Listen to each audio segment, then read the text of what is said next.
OPS Sasikala அவர்கள் கட்சியில sir திருப்பி நீங்க பாருங்க ஒரே வரி நீங்க அதுக்கு இங்க இடமில்லைன்னு ஏற்கனவே இடமில்லைன்னு சொல்லியாச்சு, தெளிவுபடுத்தியாச்சு. அதை மீண்டும் அரைச்சமாவே அரைக்க வேண்டாம். இதோட 50 வரைக்கும் நான் சொல்லிட்டேன் சார். அதை எப்படி வெளிப்படையா சொல்ல முடியாது சார். நாங்கள் சேர்ந்த உடனே உங்களுக்கு தகவல் கொடுக்கணும்.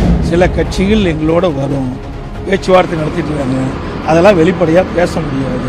ஒவ்வொன்றாக சேருகின்ற பொழுது உங்களை எல்லாம் அழைத்து நிச்சயமாக தகவல் தெரிவிக்கப்படும். சசிகலா அவர்கள் அதிமுகவில் மீண்டும் இணைவது குறித்து நீங்கள் ஏதாவது அப்படிப்பட்ட எண்ணம் நாங்க இது குறித்து பல முறை ஊடகத்தின் பத்திரிகைகளை தெரிவிச்சுட்டேன்.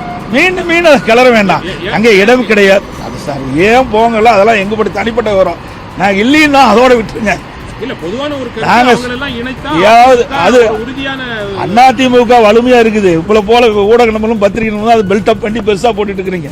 அனைத்து இந்திய அண்ணா திராவிட முன்னேற்ற கழகம் வலிமையா இருக்கின்ற காரணத்தினால்தான் 2021 75 இடங்கள் நாங்க பெற்றோம். கூட்டணி வெறும் 2 லட்சம் ஓட்டுல, வெறும் 2 லட்சம் ஓட்டுல 43 தொகுதி இழந்துட்டோம். புரியுதுங்களா? பெரிய வித்தியாசம் எங்களுக்கு 3% வித்தியாசம். தினகரனுடைய கட்சி உங்களுடைய அதிமுக பாஜக கூட்டணியில வருமா? அதாவது தான் நான் சொல்றேன்ல, ஏசியமா சொல்வதற்கு எதுவும் இல்லை. சில கட்சிகள் எங்களோட வரும், பேச்சுவார்த்தை நடத்திட்டு இருக்காங்க. அதெல்லாம் வெளிப்படையா பேச முடியாது.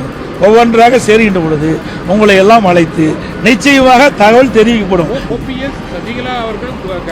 சார் திருப்பி நீங்க பாருங்க ஒரே வரி நீங்க அதுக்கு இங்க இடமில்லைன்னு ஏற்கனவே இடமில்லைன்னு சொல்லியாச்சு, தெளிவுபடுத்தியாச்சு.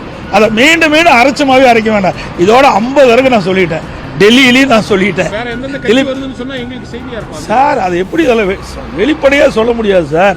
நாங்க சேர்ந்த உடனே உங்களுக்கு தகவல் கொடுக்க போறோம். அதுல அரசியல் கட்சி என்பது ரகசியமா தான் அரசியல் கட்சிக்கு அதுக்குன்னு ஒரு அந்தஸ்து உண்டு.